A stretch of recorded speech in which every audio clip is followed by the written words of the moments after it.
Click with the mouse back on the screen. With the mouse, right. Okay. Hang on. Yeah. Oh, I'm giving away the story. So, good morning, everyone. It is my great pleasure to be here. And this isn't going to be an ordinary philosophy talk. It's really going to be about my personal debt to John Dupré.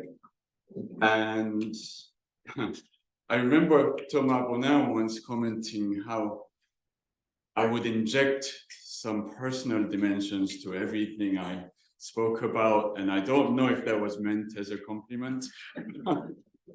This one actually is all personal. However, the personal is not separate from the philosophical, because my personal debt to John is closely connected to all the philosophical lessons that I learned from him. Now, I'm going to try to talk about half an hour. Stop me if I'm going on too long. Many people in this room or elsewhere may be quite shocked to discover that there was a PhD at Stanford in the philosophy of quantum mechanics, for which John Dupré was the principal advisor, namely mine. That's the Phil Paper's view on that work. I couldn't get a hold of the original thing, but anyway, so how did this happen? This happened because I had gone to Stanford to do my PhD working with Nancy Cartwright and Peter Gallison, and they left. Halfway through my PhD, both Nancy and Peter left, and they kindly stayed on my committee and saw me through as if they were already there. But Stanford had a rule that the main advisor had to be someone who was still there. So John stepped up, and I know, okay, he's being nice to me. But in fact, I mean, he read all my chapters and he gave me all these amazing comments. And I knew he didn't know any quantum mechanics. Or maybe he did secretly and wouldn't. Anyway, these comments were amazing, and I learned something about that whole process of how one works with students. So if my colleagues at Cambridge or previously at UCL wondered why I would be willing to supervise just about anything and everything, that's something I learned from John. So that's how it all began. But I should show you this picture, which is how it ended. 1993, when I picked up my PhD, John Kaplan will remember exactly this scene. So the whole graduation, the big graduation ceremony with everybody would be at the stadium. And then each department would have its own little thing at which you actually got personally handed a diploma. And I had a false memory, I think, which was John with his young son Gabe in one arm and handing me my diploma with the other. But it wasn't quite like that, according to this picture. But I think you do see Gabe. Is that Gabe, John? So John did show up with Gabe in his arm, which is what I was remembering. And he must have handed him over to someone else. I think that's Deborah Sachs holding Gabe for you, but we will blow up that picture and see. It's Michael Bratman in the background, towering over everyone.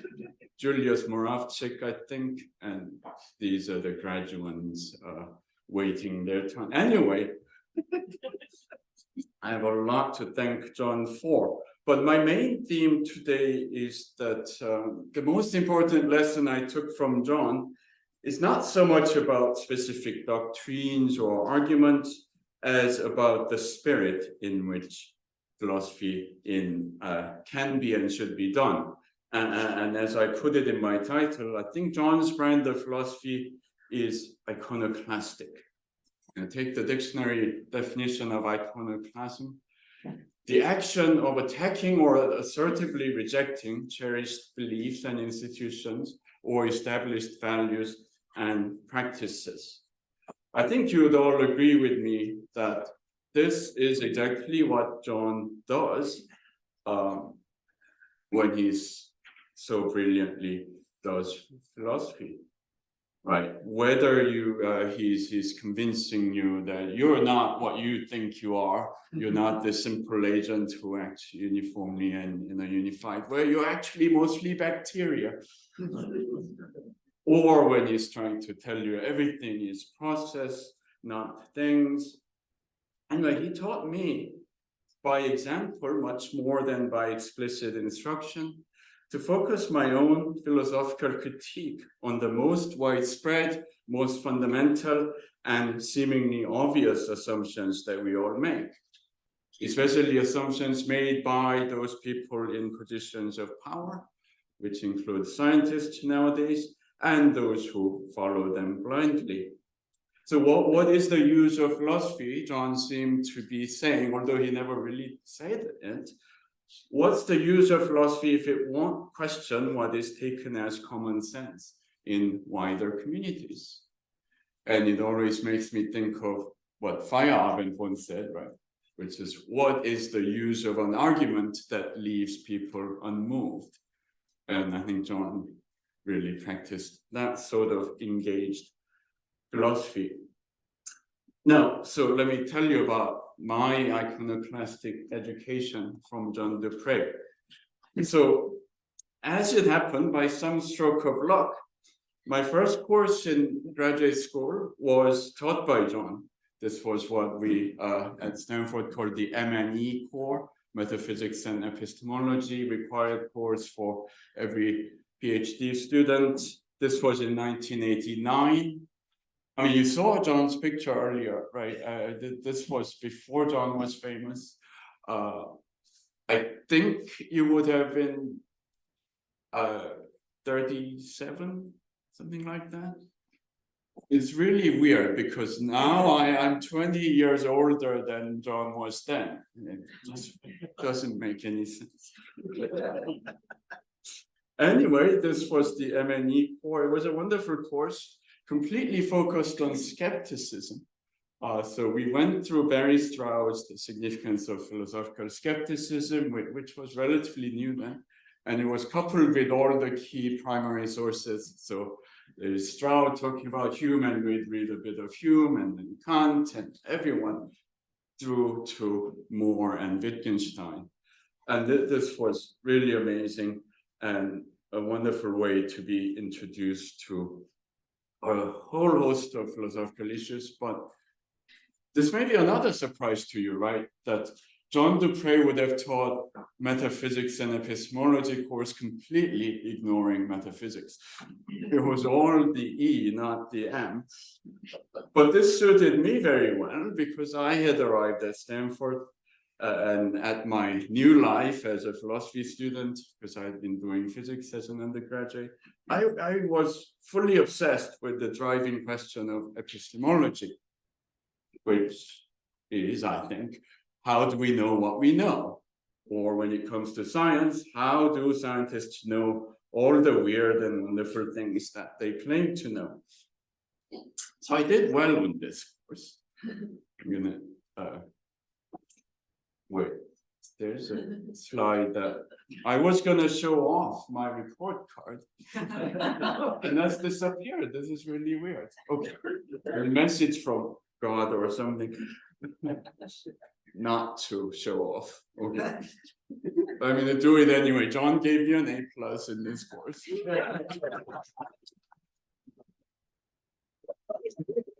Which was really reassuring, having just jumped out of a physics undergraduate degree. It gave me confidence that I could actually do philosophy at that graduate or even aspiring to the professional level. So I was really pleased, which is why I kept that card. Only later I discovered everyone got an A. Then I proved myself wrong by getting a B+ in philosophy of language. Another story. Just one paper, just one paper. John Perry made us write a whole essay about snow is white if and only if snow is white. And I did a rant and he didn't like that. Okay. So that's the nice part of the story, but there was a challenge in it as well. When it came to the philosophy of science, learning from John made me really uncomfortable because I had arrived at Stanford with my head and also my heart filled with a bunch of things that John really hated. So I made a list for you: scientism, monism, reductionism, foundationalism, and what we came to call physics fundamentalism or imperialism. And okay, so it's a whole list. What is John Dupré against? It's that, right? Plus essentialism. I wasn't so keen on essentialism, thank God, because I wasn't keen on metaphysics at all. So when I teach reductionism to my undergraduates, which I still do after many years, I use this cartoon, which was given to me by an undergraduate. So here's the sociologist looking dejected because she's being oppressed by the psychologist, saying, hey, sociology, just apply psychology. And as you can predict, the rest of it goes, the biologist, the one holding the octopus there. Must be Peter Godfrey Smith. Hey, but psychology is just applied biology. And then the chemist, yeah, biology is just applied chemistry. And yes, the physicist says, and all of it is just applied physics. And there's the mathematician who's not even involved in the discussion, but that's something else. So that physicist thing was me. I had gone to do physics with this really crazy ambition about theoretical physics, the understanding of the universe, and so on. And the reason I left physics is not what you might imagine. No, I left physics because I thought the physicists who taught me were not being fundamentalist enough. So there I was with the ideal of physics, which was to start from the first principles and logically deduce everything else. Instead, I was being given the, Kuhnian type normal science education, which is all about puzzle solving, right? And I'm full of the trickery of how to make this integral come out right, how to make this approximation rather than that so that the problem would be soluble and all that. Oh yeah, if we set these limits to the integral, we can pretend that it converges or that kind of thing. So I was rebelling against that, and that's how I actually got into philosophy. But John's thinking challenged all of these doctrines head on, as did, of course, Nancy Cartwright's teaching in very related ways. But if you want to hear about that, you'll have to come to Durham in June for Nancy's 80th birthday conference. I hope you do. Isn't there a direct train from Exeter to Durham? Not fast, but eventually it will get. So this was the real philosophical education that I got from John and others in graduate school. Not learning how to criticize positions that I objected to, which is easy and fun, but learning to examine with ruthless honesty my own most cherished beliefs. So I'm going to talk about anti-reductionism specifically that I learned from John. So, this is just a cartoon, but the punchline in my undergraduate lectures is actually very serious people also think like this. So here's that classic paper by Oppenheim and Putnam, which John criticizes in The Disorder of Things. Unity of science as a working hypothesis. They give you the 6 levels of ontological organization. And yeah, because social groups are made up of multicellular living beings, which are made up of cells, which are made up of molecules and so on. Therefore, the science of social groups will be reducible to the science of multicellular living things, and so on and so on. There's nothing more sophisticated in that picture than this. And this is more fun. So John's philosophy taught me that there were so many unwarranted assumptions in this line of thinking. So, first of all, there was the thing about how biological entities, even the ones that are only molecule-sized, could not be defined simply by their material structures, but needed to be characterized through their function. And the case I always tell my students is hemoglobin, right? Which, I mean, I'm just taking John's word for this, actually, because I don't know the biochemistry of the hemoglobin protein. But according to John, at least, hemoglobin doesn't have a uniform molecular structure. It is defined by the function of carrying oxygen and releasing it where it needs to. And then there was the pig. Do you remember the pig or the aardvark? Yeah, I think it was originally a pig, and then in the book it got turned into aardvark. So when I was in graduate school, the Disorder of Things hadn't quite been published yet. Came out the year I graduated, which was handy because then I had it for teaching, as Sabina mentions. But when I was first learning John's stuff, it was in multiple different papers. Anyway, it was a pig in the Disunity of Science, I think, where he goes, a sponge perhaps is a multicellular organism that can be treated as an assemblage of cells, but a pig would more naturally be considered an assembly of organs and other complex systems. Moreover, this is the key point, many important constituents of a pig, such as hormones, are not cells or parts of cells, but molecules. Whereas ions, even worse, also vital for its well-being, are more nearly atoms. So in order to get a good description of the pig, you have to mix up entities from different levels, right? So that's the killer argument, I think, against this ontological picture. Things don't exist at level 4 or level 2. No, things are harmoniously working assemblages of entities from these different levels. So the pig, I was really blown away by the pig. The ontological pluralist pig doesn't quite have the ring of the communist pig, but just as important. And then, I mean, the major argument, right, was how epistemological reductionism doesn't actually follow from metaphysical reductionism. Right?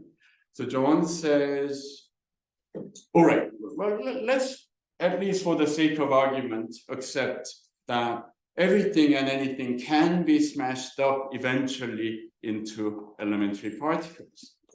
That still doesn't mean that your theory of the bigger things can or should be reduced to your theory of elementary particles. And in order to illustrate, and here's another example of the mixed up level thing, right, about the ecosystem. So even if we have ontological reduction, epistemological reduction doesn't necessarily follow. It's a subtle point, and in order to make this vivid to the students, I use this metaphor, which I know I took it from John, of a plate that you're going to smash into smithereens. So it's going to break into these very rough shaped parts. How are you going to make sense of these pieces? Well, you're going to do this kind of thing. Some of these pieces can be approximated as triangles, and you can study them nicely. Others are more complex. You're going to have simpler shapes, but still with straight edges like that. So this is good for studying the broken up parts, but if you try to put together the whole plate from these parts, it doesn't work, right? because the plate is idealized at a different level, which is of the roundness of the whole shape, smoothness of the surface, and so on. So this is not only a good metaphor, but it's also literally the situation. Right? Yeah, so you can smash things up into parts and then study the parts in the way that it makes sense to study the parts. But what we have here is not simple mereology. We're not just, right, this is my own argument against the Lego type ontology that people seem to have. No, Lego is really special because magically the pieces attach to each other without changing. It's genius. When we stick things together in life, it doesn't work like that usually, most of the time. Especially it doesn't work like that in elementary particle physics itself. Because whenever you have, right, things like nuclear fission or fusion, the mass of the thing changes. You actually lose stuff by putting them together or taking them apart, or you gain stuff. So it's exactly like that plate. And I know that this was a brilliant metaphor from John, but I couldn't find it in the disorder of thing joining. Now you can tell me if it is there. I think I made that up. But it was like John was in my head, giving me this really nice metaphor. So I have to own this. Okay. The point is that these arguments illustrate how following John's critique of a widely cherished assumption that we all take for granted actually then leaves you wondering how on earth anyone could have thought these assumptions were obviously true. And I think the same character of thinking was there even concerning really quite esoteric issues. For example, I remember John's argument with Ellery Els and Elliot Sober about probabilistic causality, right? Did this argument against what I think Els called contextual unanimity. Yeah, again, when you think about it, yeah, obviously. But so I think that was John's genius in really sussing out these unexamined assumptions in all sorts of ways and making us realize, no, we've just been buying into this. Now, what I think of as John's iconoclasm, of course, extended over to politics and the political nature of science and philosophy. Now, I show you this slide because this is another important piece of my own history. So this is John himself, right? The block quotation saying, I suggest that the failure of reductionism may be attributed to the following fact. The individuals that would have to be assumed for the derivation of the macro theory cannot be identified with those that are the subject matter of the descriptive theories at the next lower level. And this is because that individuals at both levels are idealizations, both models at the macro level and descriptive laws at the micro level are abstract, but the abstractions involved at the different levels are not the same. So that's the broken plate. So he did say it just now through the picture of the plate. But what you see here as text is some other people quoting John, and the other people are Jody Catt, myself, and Nancy Cartwright. And this comes from a paper that we wrote about Otto Neurath, comparing Neurath with John Dupré. This was the very first paper I ever published, 1991. All thanks to Nancy, who had her Neurath project and then recruited the unsuspecting young graduate student, Jody Catt and me, said, we're going to work on this. I said, yes, we will. And what we did in that paper, published in 1991 in this very long forgotten volume now, is this curious observation we made that, hey, actually, when you look at the picture of the world that Neurath gave and the picture of the world that John gave, they were really extremely similar. But isn't it weird, because Neurath was the spearhead of the unity of science movement of the Vienna Circle. This was Nancy's big theme. While, yeah, this Dupré guy is supposed to be this postmodernist renegade arguing for the disunity of science. So what gives, right? So we try to lay out that whole situation carefully in this paper. And what we said is they do both notice that the sciences are in fact not unified. And John says, great. And Otto said, hang on, we need to fix this. So Neurath's perspective was that when we want to act, we need to bring together these disparate sciences to get the whole picture of what's going on in that particular situation. So this is why, right, his unity is not reductionism. He's thinking, right, we just need to make sure that all the different sciences are in the same language, the physicalist language in his view, so that they could be brought together as and when needed. And I think it's a bit, there's a flavor of Sandy Mitchell there, I think, as well, but that's another story. But John's perspective was completely different on that, because for him, if there's this unity, that actually needs to be celebrated, as well as simply acknowledged. So here's something that we concluded, right? Dupré provides an instructive contrast to Neurath. Although he identifies himself on the political left, he's no Marxist, nor does he share Neurath's belief in the possibility of unified action to transform the totality of society.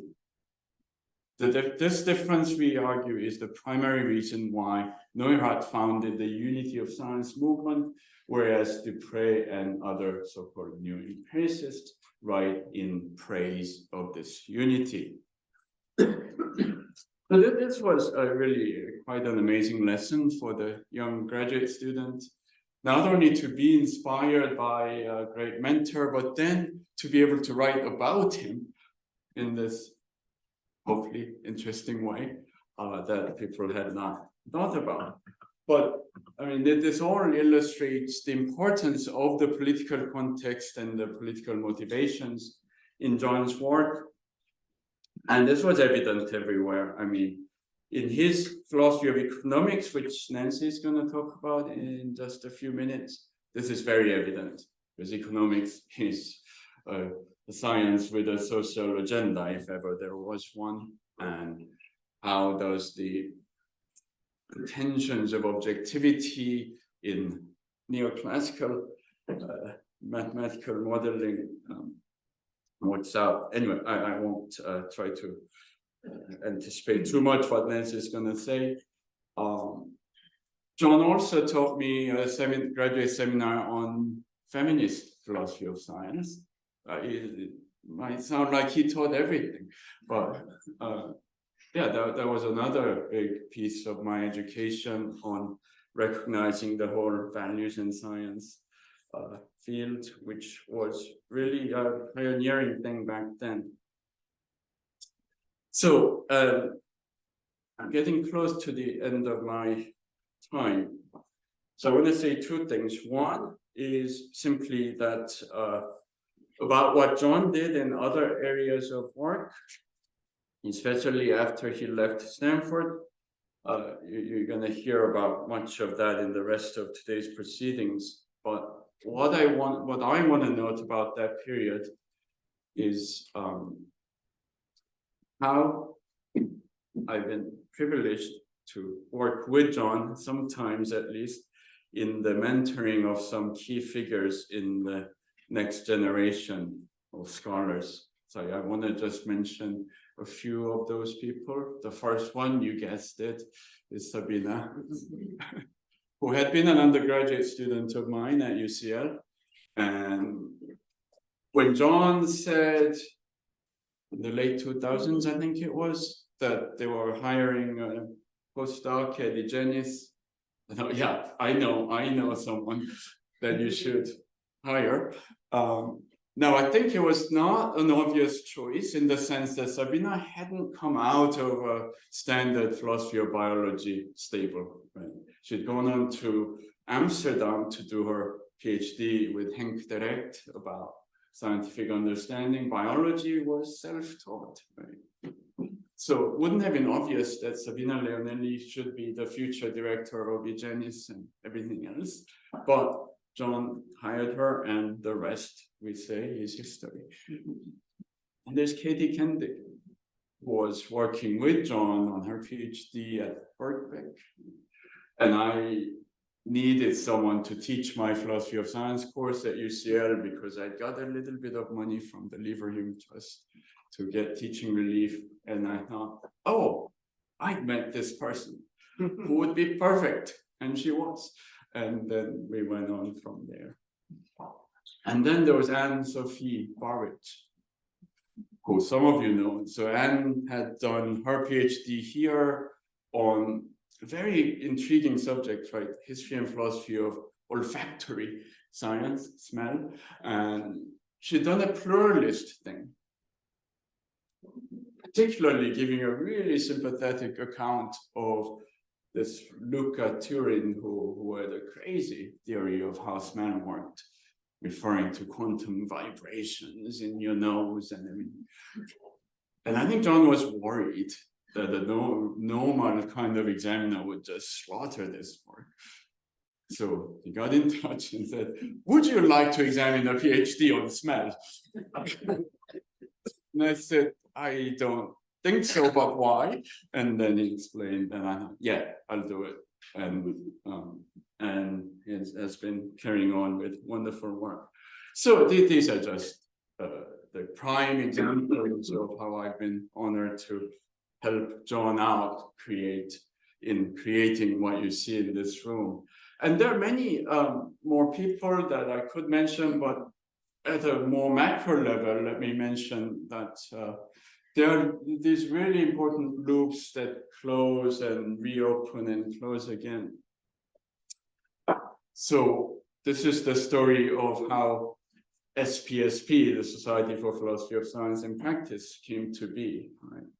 And Sabina is in the middle of this. So in between UCL and Exeter, she was doing her PhD in Amsterdam, and her project with Henk and Kai Eigner as well organized this wonderful conference on understanding, scientific understanding.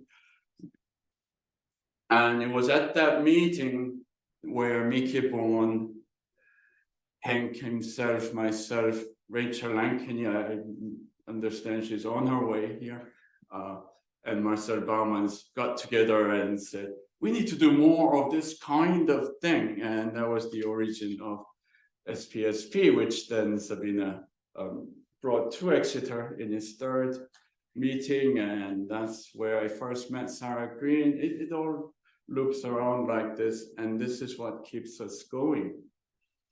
And John has been in the middle of all of it, although you may not always notice that.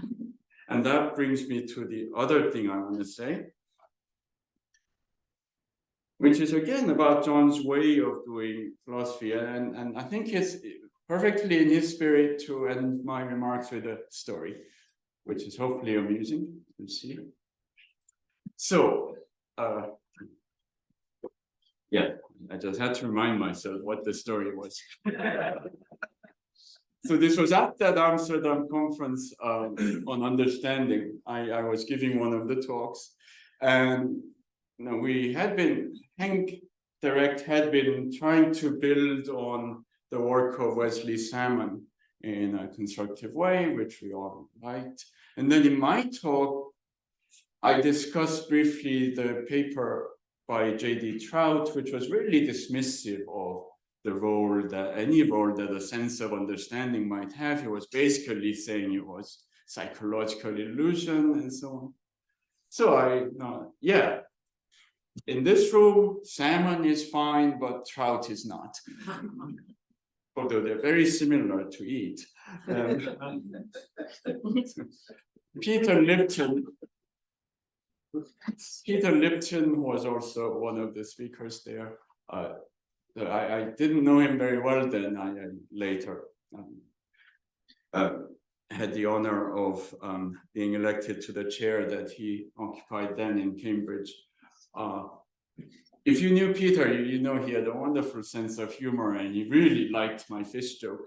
And I think he liked the joke much better than he liked my talk. So I remember my wife and I had this nice Indonesian dinner in Amsterdam with Peter, and we spent quite a considerable part of that dinner conversation trying to think of other fish-named philosophers of science. And we only got as far as wondering whether Malcolm Pike or Nelson Pike could be considered a philosopher of science. Later, I told this story to John, and John, without missing a beat, immediately came up with Scott Sturgeon, Anthony Grayling, and Adrian Haddock.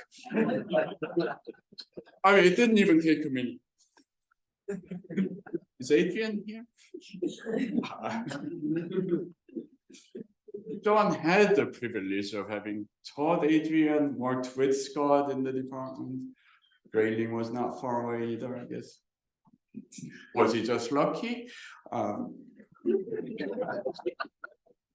What is the point of the story, you might wonder? I mean, the immediate point is how clever John is, which you all know. But his wit and wonderful sense of humor, there's something else about that too, which I think is a lesson in taking oneself not too seriously when we are doing academic work. But back when John first taught me, taking myself too seriously was the only way I knew in which I could be responsible, conscientious, and a good scholar. And John showed me that, no, there are other ways as well. Although in that lesson, I think he may have not been entirely successful. I'll let you all be the judge of that. So I think my time is really up. Thank you so much.